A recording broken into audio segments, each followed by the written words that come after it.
We are going to discuss about Apprentices Act 1961 as per Government of India.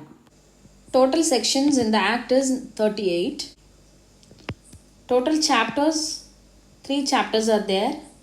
Chapter 1 deals with the preliminary part of the Act. Chapter 2 deals with the apprentices and their training. Chapter 3 deals with the authorities. The Act came into force on 1st March 1962.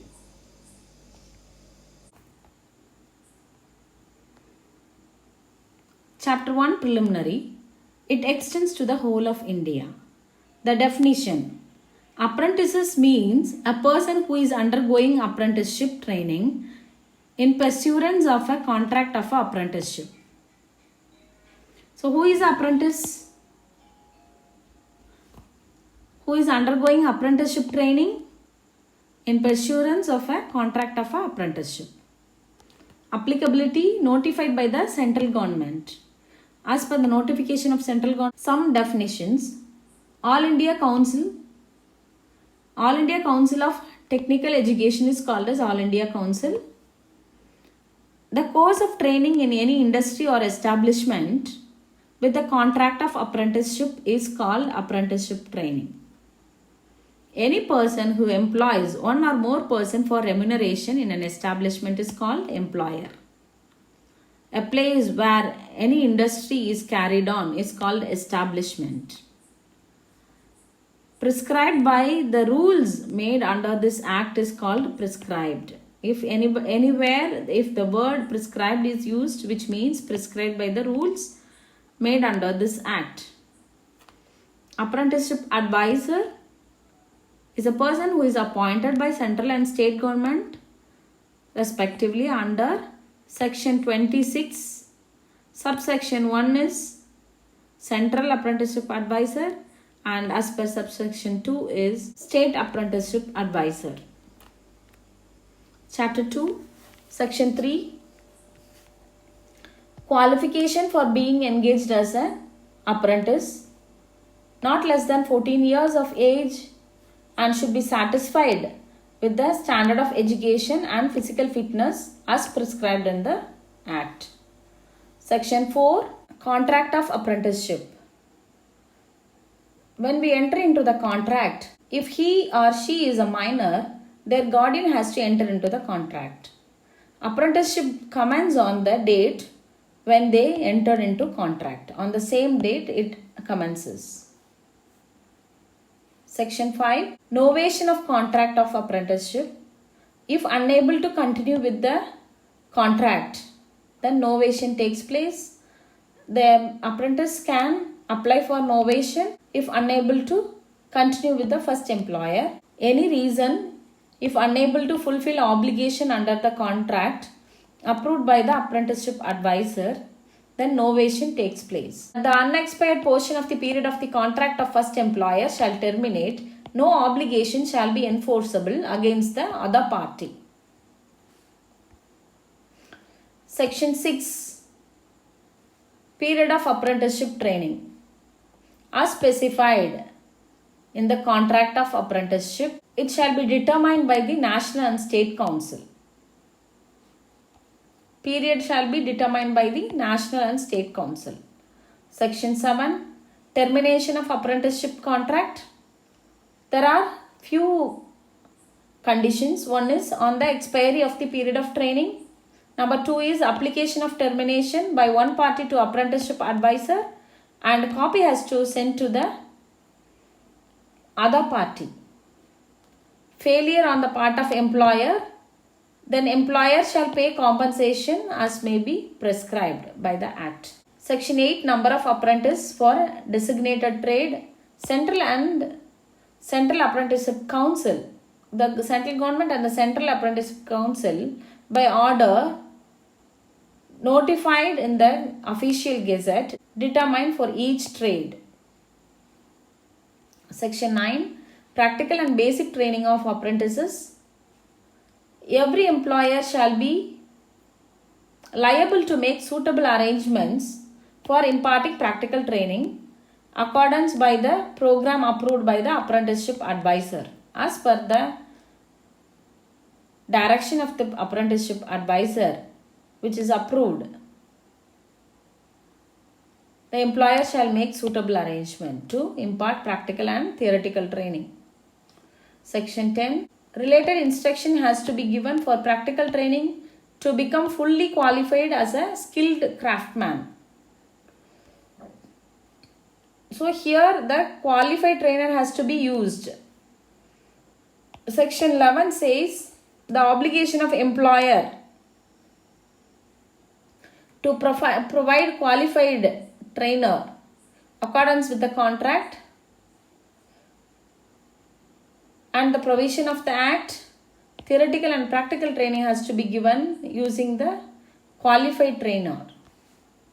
Section 12 talks about the obligation of apprentices. The apprentice should carry out the obligation under the contract. Whatever the obligation mentioned in the contract, the apprentice should carry out.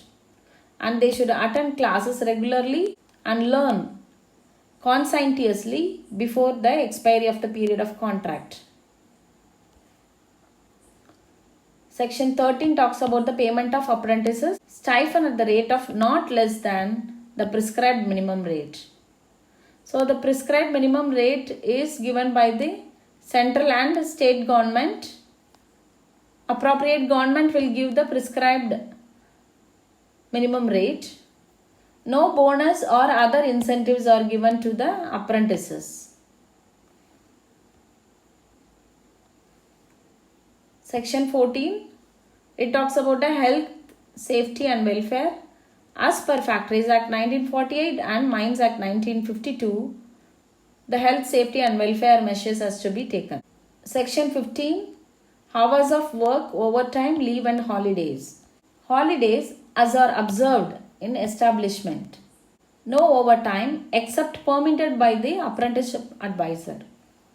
Section 16, employer's liability for compensation for injury. If personal injury take place during the course of training, the employer is liable to pay compensation as per Workmen's Compensation Act 1923. Section 17, conduct and discipline. Conduct and discipline as per the industry norms. Section 18, apprentices or trainees, not workers. It specifies that, it insists that apprentices are only trainees, they are not workers. Section 19, it talks about the records and returns. Employer shall maintain record of the progress and return forms to such authorities at such intervals, because their records, their progress are recorded. Section 20, it talks about the settlement of dispute. Any dispute arises shall be referred to the apprenticeship advisor as per Section 20.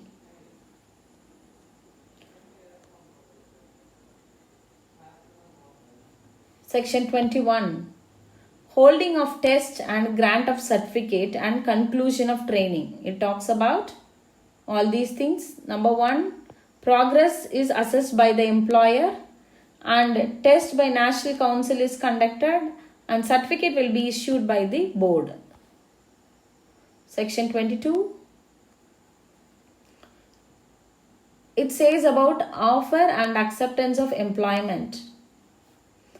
Neither employer nor apprentice are obligatory for employment.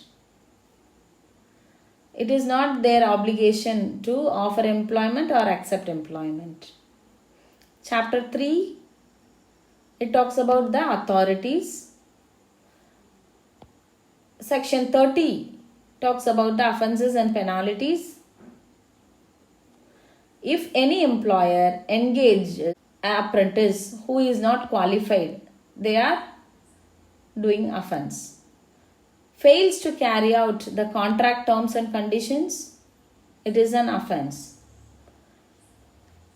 Contravenes the number of apprentices, it is the offence, because the government will decide the number of apprentices based on trade. All these offences shall be punishable with imprisonment up to 6 months or with fine or with both. Both is imprisonment and fine. Section 31 talks about the penalties. If employer or any person contravenes any provision of this act, shall be punishable with fine not less than 1000 rupees extended to 3000 rupees. These are whatever we have seen in this video are basics about the Apprenticeship Act 1961. Rules are implemented. There are amended rules are implemented. You can refer that, and there are many amendments and rules that took place from the period of 1961 to 2020. You can refer and you can learn. Thank you.